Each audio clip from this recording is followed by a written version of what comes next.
Hello and welcome. In 2023 Psychology Optional Mains Examination, in paper 2, one question has been asked from the therapy. And question is, compare directional and non-directional therapies uh, with reference to effectiveness, with reference to their effectiveness. Only 10 marks is there. So many students have knowledge of the therapy, but they do not have knowledge of how to compare effectiveness. So let me help you. If you read the questions, then you need to compare not the mechanism, not the things, only effectiveness. So if you have gone through basic book like Morgan, Barron, Atkinson, Ciscarelli, then at the end of the therapy, you will find that there are uh, some, in every book there is some discussion. For example, Hans Eysenck has made a meta survey of the effectiveness of the psychotherapies in general. So initially, what was the debate that whether psychotherapy is effective or not in general, whether non-directional or directional. So in one line, you can say that in comparison to uh, experimental group, in comparison, control group that constituted only medical therapy and all, those group who had been given medical therapy plus counseling performed better, means they recovered at faster speed and their well-being was better. So psychotherapy is effective, that data has there to prove. Now question is this, that within psychotherapy, what is the which one is better, directional, non-directional? When I say directional therapy, that comes under behavioral therapy like classical conditioning based and operant conditioning based, or cognitive behavioral therapy like around T-back therapy and all. Here direction is clear. Therapists decide that in what direction, for example, quitting alcohol, quitting smoking is there. So you know this thing, that whether how you will manage the things and in what direction therapy would proceed.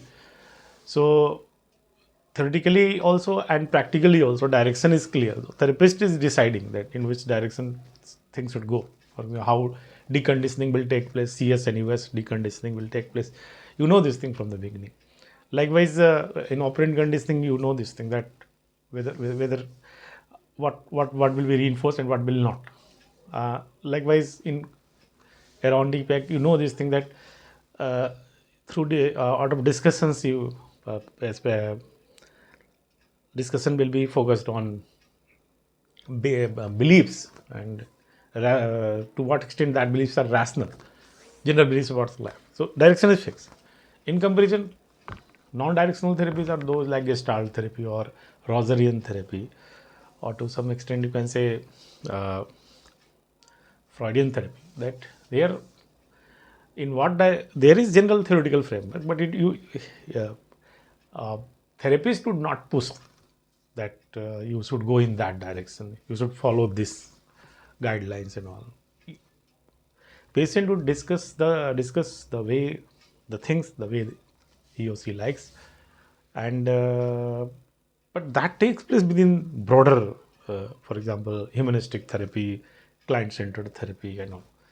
So unconditional positive regard is given, therapeutic environment is created, reflection in communication is done, okay.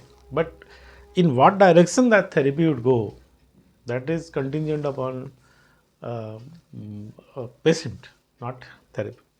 So now, effectiveness, if you compare, Hans Eysenck and many other individuals as well have said that because of its specificity, explicitity, because of objectivity, to some extent you can say that directional therapy is more clear, more objective, more reliable, and more, confidence is there, because you know this thing, that it is time bound, it is a very explicit, mechanism is well defined, so people can check and cross check on that.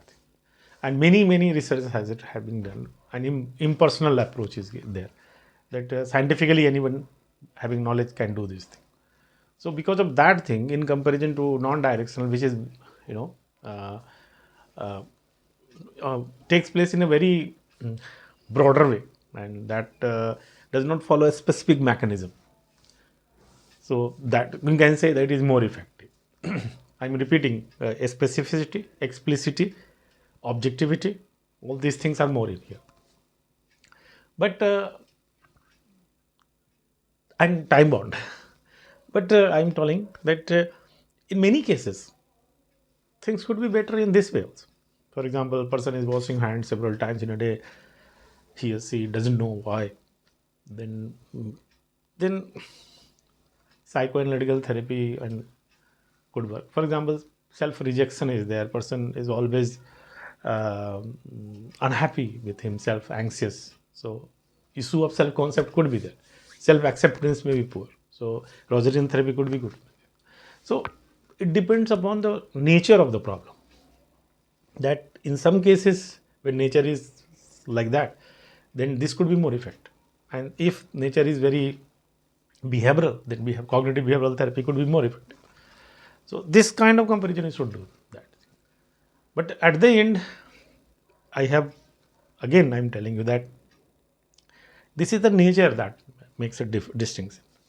But if you try to say that in terms of explicitity, objectivity, specificity, time boundness, this one is better. In this way, you can write it because no, you need not to have huge knowledge to answer such questions.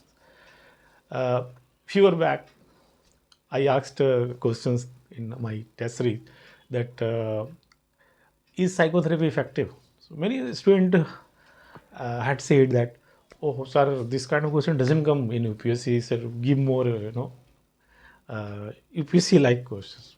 In syllabus it is given, so this kind of question could be asked. And now you can see this IAS question. So when you have this kind of question, if you have, despite having descriptive knowledge and all these things, I'm afraid you might not answer if you have not holistic understanding of the therapy and all. So I hope you have understood this thing. So read the textbook properly, read the material properly. And let me remind you one thing, that in market several materials are there, beautiful mind material. Those materials are not our officially given material. I don't know what is over there. So if you purchase that material from there, you decide, you say don't say that I have given that thing. If you want to have material access, then visit our website, and then you will have access to updated material. Getting at the end of the material, I have given you a list of the important researchers and their work, what they have contributed. So in every chapter there are the name of the researchers that you can use to substantiate your view. So this is the way you can answer this thing. So when you approach previous year questions, be specific, be clear and be substantial. मिलेंगे अगले video में और बात करेंगे किसी और model answer पे. Thank you very much.